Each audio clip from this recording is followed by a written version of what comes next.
नमस्कार मित्रों हम यूनिट 3 जो है आपकी योग उपनिषद की उसके पूर्व वर्ष के जो प्रश्न पत्र हुए हैं आपके, उन पर चर्चा हम कर रहे हैं। कई सारे प्रश्न पत्र पर हम पहले भी चर्चा कर चुके हैं। जिन्होंने नहीं सुना हो तो उनको सुन लें, उसके बाद इसको सुनेंगे तो कंपैरिजन आदि या और अच्छे से हम उसको समझ पाएंगे। तो हम प्रारंभ करते हैं दिसंबर 2021 में जो आपके प्रश्न आए थे। पहला प्रश्न है कि मुक्तिकोपनिषद में उपनिषदों की संख्या बताई गई है।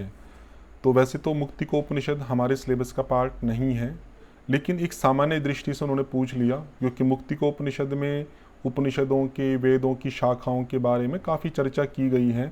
तो वहाँ पे उपनिषदों की संख्या 108 बताई है। उनको गिनाया भी है कि कितनी उपनिषदें हैं जो सामवेद से संबंधित हैं, वो 16 हो गई। कहीं अथर्ववेद से संबंधित, कृष्ण यजुर्वेद से, शुक्ल यजुर्वेद से। तो वो सब पाठ तो अभी तक नहीं पूछा है, हो सकता है कि ना भी पूछे, लेकिन कुल उपनिषदें पूछी हैं कि कितनी है, तो 108 वहाँ पर आपकी बताई गई हैं, वही आपको ध्यान रखना चाहिए। अगला प्रश्न है कि ध्यान बिंदु उपनिषद के अनुसार उकार से संबंधित गुण हैं। तो देखो, पहले प्रश्न आया था, शायद पहला ही पेपर था, वहाँ पर अकार के गुण पूछे थे, गुण पूछा था और उसका वर्ण पूछा था। अब यहाँ पे उकार का गुण पूछा। मैंने आपको पहले सबके लिख के दिखाए थे कि जो अकार है, अकार का जो गुण है वो आपका रजस होगा, ठीक है। जो उकार है जिसका देवता विष्णु है, उसका जो गुण होगा वो सत्व होगा। और जो मकार है जिसके देवता रुद्र हैं, उसका जो गुण होगा वो तमस होगा। तो वही पार्ट है। तो उकार का पूछा है, तो उकार का कौन सा हो जाएगा? सात्विक गुण। सिंपल सा पार्ट है, पहले भी आ चुका है। और 12वीं मात्रा नाद बिंदु में, ये पिछले ही पेपर में आया था, घुमा फिरा के फिर सेम का सेम प्रश्न आगे भी पूछ लिया। 12वीं मात्रा का जो नाम है वो है ब्राह्मी मात्रा। ब्राह्मी मात्रा सिंपल सा फैक्ट है। अगला है आपका, ये श्वेताशत्रोपनिषद की पंक्ति है, मायाम तु प्रकृतिम विद्यात माइनम तु महेश्वरम। ये किस उपनिषद में ईश्वर का स्वरूप वर्णित, तो वो पूछा है। तो अगर हम अर्थ देखें इसको, मायाम तु प्रकृतिम विद्यात, कि माया जो है उसको हम प्रकृति जाने, और जो मायावी है उस माया का आश्रय रखने वाला जो है, माया जिसके अंदर रहती है, उसको महेश्वरता परमात्मा जाने। वैसे तो सिलेबस से बाहर है, क्योंकि श्वेताशतर उपनिषद में दूसरा और छठा अध्याय है जो आपके सिलेबस में लगा है। तो यह तो ना तो दूसरे अध्याय की पंक्ति है ना छठे अध्याय की पंक्ति है, ये चौथे अध्याय की पंक्ति है जो आपके सिलेबस का पार्ट नहीं है। तो इसलिए वो क्वेश्चन ड्रॉप करना चाहिए, लेकिन नहीं किया उन्होंने। तो कभी इस प्रकार के प्रश्न आते तो वहाँ पे कॉमन सेंस आपको लगानी चाहिए। कॉमन सेंस अर्थात एलिमिनेशन मेथड आप करें कि ये जो बात है, आपको संस्कृत नहीं आती, लेकिन माया की बात है या प्रकृति की बात है, थोड़ा सा पता तो लग ही रहा है कि माया की बात है, तो कुछ वेदांत से जुड़ा हुआ माया, ब्रह्म, प्रकृति, कुछ ऐसा विषय होगा, इतना तो पता लग ही रहा है। माया है, महेश्वर है। योगराज में अब आपको पता होना चाहिए कि अलग अलग ग्रंथों में क्या क्या विषय दिए हैं। योगराज के अंदर आपके 9 चक्रों का उल्लेख है, वो तो हो ही नहीं सकता। योग तत्व में योग के 8 अंगों का, हठ योग के या योग के 4 अंगों का उल्लेख है, वहाँ पर भी इस प्रकार की ब्रह्म की, माया की कोई चर्चा नहीं है, इसको भी एलिमिनेट कर सकते हैं। त्रिशिकी ब्राह्मणोपनिषद में योग के 8 अंगों का पार्ट है, और शुरुआत में थोड़ा सा पार्ट आता है जहाँ पे माया की चर्चा की है या ब्रह्म की चर्चा की, बहुत थोड़ा सा पार्ट शिव रूप में वहाँ पे बताया है, तो उसकी भी संभावना कम है। तो अगर गिवन ऑप्शंस में आप देखें तो श्वेताश्वतर ही बचता है जहाँ पे ब्रह्म की बहुत अधिक चर्चा की गई है, माया की काफ़ी चर्चा की गई है। तो ये जो एलिमिनेशन मेथड है आपका, ये काफ़ी यूज़फुल रहता है। तो जहाँ पे कोई चीज़ें डायरेक्ट नहीं पता है, तो वहाँ पे कॉमन सेंस और प्लस एलिमिनेशन मेथड का आप यूज़ कीजिए, बहुत हेल्पफुल रहेगा। और आजकल जो प्रश्न आ रहे हैं थोड़े कठिन आ रहे हैं, उसमें बिल्कुल डायरेक्ट क्वेश्चन वाले हैं, वे भी आते हैं और कुछ अलग भी आते हैं घुमा फिरा के। तो वहाँ पे तो आपको कॉमन सेंस या एलिमिनेशन मेथड की ज़्यादा आवश्यकता पड़ेगी, इसलिए आपको अभ्यास रखना चाहिए। तो सी ऑप्शन आपका रहेगा। चित्तस्य निश्चली भावो धारणा, ये मैंने आपको पहले बताया ही था। त्रिशिकी ब्राह्मणोपनिषद के अंदर आपके हैं योग के 8 अंग, और वहीं पर इनकी व्याख्या भी दी गई है कि धारणा किसे कहते हैं, कि चित्त के निश्चली भाव को, और प्रत्याहार किसे कहते हैं, चित्त के अंतर्मुखी भाव को। तो जो मैचिंग आई थी ऊपर या कुछ और आया था, तो वहाँ पे मैंने बताया, आसन वाला पार्ट पूछा था, सभी वस्तु में उदासीन भाव को क्या बोलते हैं, आसन। तो उसी संदर्भ में आपको बताया था इनकी परिभाषाएं, तो काफ़ी इंपॉर्टेंट है। उन सब 8 अंगों की परिभाषाएं आपको पता होनी चाहिए। मोटा मोटा आपको बताता हूँ, जैसे यम है, यम बोलते हैं वैराग्य को। किस में वैराग्य अगर पूछे तो शरीर में, इंद्रियों में वैराग्य। नियम है वो अनुरक्ति को बोलते हैं, किस में, परम तत्व में अनुरक्ति। छोटा छोटा करके बोल रहा हूँ। फिर आपका आसन तो पढ़ा ही था हमने, सभी वस्तुओं से उदासीन भाव। प्राणायाम जो है आपका, ये मिथ्या प्रतीति है कि ये सारा जो जगत है ये सब मिथ्या है, ये प्राणायाम हो गया। प्रत्याहार आई गया, चित्त का अंतर्मुखी। फिर धारणा, चित्त का निश्चली भाव। ध्यान भी आपको बताया था कि वह मैं सब चेतन स्वरूप ही हूँ, ऐसा चिंतन करना। सो हम चिन्ह मात्रमेव इति चिंतनम। और जो समाधि आपका पार्ट, वो है आपका ध्यान की विस्मृति, कि जो ध्यान आप कर रहे थे उस ध्यान का भी विस्मरण हो जाना, हट जाना, भूल जाना, वो आपकी समाधि कहलाती है। यह तो सिंपल ही प्रश्न था। ये परिभाषा कहाँ पर है, तो त्रिशिखी के अंतर्गत आपकी दी गई है। फिर आपका नाद बिंदु उपनिषद से प्रश्न है, या अन्य में भी है जहाँ जहाँ नाद की चर्चा की गई है। तो कहा कि नादानुसंधान के किस चरण में विविध प्रकार के गंभीर नाद सुनाई देते हैं। काफ़ी महत्वपूर्ण पार्ट है। गंभीर शब्द भी प्रयोग करते हैं, या महत ध्वनि भी प्रयोग करते हैं, या स्थूल ध्वनि, सबका एक अभिप्राय है। तो ये पार्ट आगे भी घुमा फिरा के पूछेंगे, कथन कारणों में भी आता है आपका। तो जब हम नादानुसंधान करते हैं तो सबसे पहले आपको गंभीर नाद सुनाई देते हैं, स्थूल नाद सुनाई देते हैं।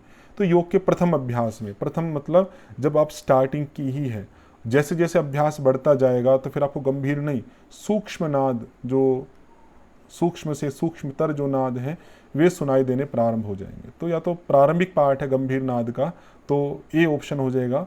प्रथम अभ्यास में आपको गंभीर यथा महत ध्वनियाँ सुनाई देती हैं। अगला योग कुंडलिनी उपनिषद के अनुसार सहित कुंभक है। ये पहले भी आया है, थोड़ा घुमा फिरा के वही सब चीज़ें यहाँ पर है कि सहित कुंभक के 4 भेद थे। वहाँ पे पूछा था कि सहित कुंभक कितने भेद है, 4 थे। उन चारों के नाम यहाँ पे मैंने उस समय भी बताए थे, क्रमशः ही दिया उन्होंने भी। सूर्य भेदी है, फिर उज्जाई है, फिर शीतली है, फिर भस्त्रिका है। तो बी ऑप्शन हो जाएगा। तो सहित कुंभक के 4 भेद यही है जो योग कुंडलिनी के अंतर्गत दिए गए हैं। अगला प्रश्न भी योग कुंडलिनी उपनिषद के अनुसार ही पूछा है। तो वहाँ पे चित्त की चंचलता के 3 कारण, गलत बात है, चित्त की चंचलता के 2 कारण हैं, वासना और समीरण। समीरण अर्थात वायु, तो ये पंक्ति ठीक हो गई। फिर आपके जो वायु है, प्राण है, उस पर विजय करने के 2 साधन, ये भी गलत है। वहाँ पे प्राणों पर विजय प्राप्त करने के 3 उपाय बताए गए हैं, मिताहार, आसन और शक्ति चालनी मुद्रा। तो वही पार्ट हो गया आपका बी और डी ऑप्शन। 2 गलत दिए हैं, 2 सही दिए हैं, तो सी ऑप्शन आपका हो जाएगा। काफ़ी इंपॉर्टेंट पार्ट है, ध्यान रखना चाहिए। फिर योग तत्वोपनिषद के अनुसार योग सिद्धि के प्रारंभिक लक्षण कहे गए हैं। ये थोड़ा सा घुमा के पूछा है, तो वहाँ पे योग सिद्धि के लक्षण नहीं है। वैसे तो वहाँ नाड़ी शुद्धि की प्रक्रिया चलती है, और नाड़ी शुद्धि भी एक तरह से योग का पार्ट है, इसलिए उन्होंने योग सिद्धि मान ली। वहाँ पर नाड़ी शुद्धि के 4 लक्षण वहाँ पे दिए गए हैं, जैसे शरीर में लघुता आ जाएगी, जो आपकी जठराग्नि है, शरीराग्नि है, वो बढ़ जाएगी, ये सब पार्ट है। और बाकी चीज़ें नहीं मैच होती। वहाँ पे कृष्यता दिया है, देखो प्रश्न का थोड़ा सा फोकस कीजिएगा। तो यहाँ पे कृष्यता तो डाला है, लेकिन थोड़ा चेंज करके डाला अकृष्यता। तो मैं क्लास में बोलता भी रहता हूँ कि इस तरह के प्रश्नों पर अवश्य ध्यान देना चाहिए, कि वहाँ पे अगर आपने ध्यानपूर्वक नहीं देखा, हाँ भाई कुछ कृष्यता करके था, लेकिन वो अकृष्यता था या केवल कृष्यता था, उस पर ध्यान नहीं दिया तो गलत हो जाता। क्योंकि अकृष्यता है यहाँ पे, और वहाँ पे है कृष्यता, पतलापन, मतलब शरीर में जो एक्स्ट्रा फैट है वो फैट आपका कम हो जाएगा। तो ये अ वाला पार्ट कई बार कंफ्यूज करता है, इसको आपको विशेष ध्यान देना चाहिए। तो ए और डी अर्थात थर्ड ऑप्शन आपका हो जाएगा। नाद बिंदु की मात्राओं में फिर आ गया आपका, कौन कौन सी मात्राएं हैं आपकी वो बताना है। तो घोषणा हुई विद्युत की, विद्युत दूसरे नंबर पे आ गया, तो दूसरी मात्रा आपकी विद्युत मात्रा हो गई, ये वाला गलत हो गया। 10वीं मात्रा है आपकी महान धैर्य को से नारी ब्रह्म को प्राप्त हुई, तो 10वीं वाली धृति आ गई, ये भी ठीक है, ये गलत हो गया। और 12वीं मात्रा तो आ ही रही है आपकी ब्राह्मी वाला पार्ट। आपको मान लो सारे याद भी नहीं तो एलिमिनेशन कर सकते हैं। जैसे दूसरी मात्रा का आपको पता है विद्युत है, तो ए तो हो गई, ए तो ये 2 तो एलिमिनेट हो गए आपके, ठीक है, जिनमें ए नहीं है। और अब मान लीजिए आपको 12वीं मात्रा का पता ब्राह्मी है, तो ई भी होगा, तो ई भी ये हो गया, तो सी ऑप्शन हो गया। इतने से पता लग गया, सारे का ना भी पता है तब भी, क्योंकि 12वीं मात्रा की ब्राह्मी वाला पार्ट तो बार बार पूछ ही रहे हैं। तो कुछ ध्यान हो तो बन जाता पार्ट ना, सारा याद ना हो तब भी वैसे याद कर सकते हैं तो बेटर है। लेकिन कभी कभी नहीं याद आ रहा हो तो एलिमिनेशन मेथड और अपने ऊपर कॉन्फिडेंस रखना चाहिए, प्रश्न फिर भी ठीक किए जा सकते हैं। मैचिंग का पार्ट आपका आ गया, कौन क्या है ये आपको बताना है। तो खेचरी जो है आपका एक मुद्रा है, व्यान जो है आपका ये एक प्राण हो गया, क्रिकर नाग कूर्म क्रिकर देवदत्त धनंजय ये उप प्राणों में आते हैं, तो ये उप प्राण हो गया। और जो जालंधर है आपका ये बंद है, 3 बंद होते हैं, मूल बंद, उड्डयन बंद, जालंधर बंद, तो ये बंद का पार्ट हो गया। इसी आधार पर आप इसको मैच कर सकते हैं। अगला ध्यान बिंदु उपनिषद का ही प्रश्न है। ध्यान बिंदु हमने पढ़ा था कि योग के 6 अंग हैं, 6 अंग एक तो ध्यान बिंदु में है और एक योग चूड़ामणि में है, तो पहला ठीक हो गया। हम देखें तो आसन से स्टार्ट करते हैं, यम नियम छोड़ देते हैं। आसन, प्राणायाम, प्रत्याहार, धारणा, ध्यान, समाधि, ये षडंग योगांग है, बिल्कुल सही बात है। वहाँ पे आसनों के संदर्भ में 4 आसन दिए गए हैं, सिद्ध, पद्म, सिंह और भद्र, ये पंक्ति भी ठीक है। प्राणायाम, धारणा, ध्यान, समाधि, अब देखा तो ये भी योग के अंग है, वहाँ पे कहीं है, लेकिन यही मात्र नहीं है। अब दिए गए ऑप्शन में अब 2 ठीक करने हैं आपको, अब 2 में तो यही ठीक होंगे, ए और बी, ये गलत हो गया। ये 4 आसन वहाँ पे दिए ही नहीं है, और जो 6 योग के अंग हैं उसमें यम नियम नहीं है, आसन से स्टार्ट है, इसलिए कारण गलत हो गया कि यम नियम लिख दिया उन्होंने, तो ये ई भी गलत हो गया। मैं सी के बारे में फिर कह रहा हूँ, वहाँ पर ध्यान बिंदु में ये भी योग के अंग दिए हैं, लेकिन यही मात्र नहीं दिए हैं, इन चारों के साथ में आसन और धारणा, ध्यान, समाधि, और आसन हो गया, प्रत्याहार, धारणा, ध्यान, समाधि, और क्या बच गया आपका, ये प्रत्याहार, प्रत्याहार, आसन और प्रत्याहार भी साथ में है, इसलिए ये गलत है। और फिर ये भी बात है कि आपको 2 ही चुनने हैं, अगर हो सकता है कि 3 का जोड़ा होता है ABC, तो आप ABC चुन सकते थे, लेकिन यहाँ पे 2 का ही पार्ट है, तो C ऑप्शन आपको चुनना पड़ेगा।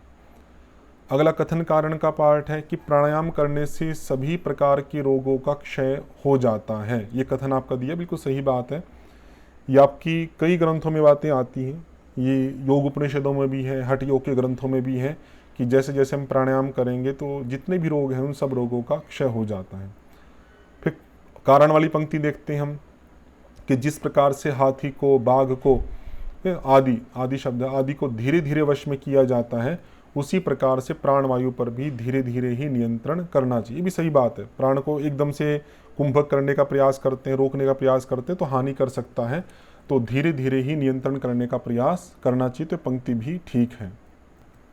अब हमें विचार ये करना है कि क्या ये बाद की जो पंक्ति है, ये पहले पंक्ति की कारण के रूप में व्याख्या करती है या नहीं करती है। पहली पंक्ति में तो ये कहा था कि प्राणायाम करने से सभी प्रकार के रोगों का क्षय हो जाता है, तो अगली पंक्ति अगर ये बताए कि रोगों का क्षय कैसे हो जाता है, तो हम इसको कारण रूप में मान लेते हैं। लेकिन यहाँ पे तो बस इतना बताया कि प्राण को कैसे नियंत्रित करना चाहिए, धीरे धीरे करना चाहिए, तो ये पंक्ति स्वतंत्र रूप से ठीक है, लेकिन पहले वाले पार्ट का कारण रूप नहीं प्रस्तुत कर रही है। तो हम कहेंगे कि ए और आर दोनों सही हैं, लेकिन आर ए की सही व्याख्या नहीं है, तो ये आपका सेकंड ऑप्शन हो जाएगा। तो इस वाले प्रश्न पत्र में देखो 13 प्रश्न है जो योग उपनिषद से जुड़े हुए हैं, तो काफ़ी संख्या हो जाती है, तो आपको ध्यान रखना चाहिए। तो इस कक्षा में इतना ही रखते हैं। ओम शम।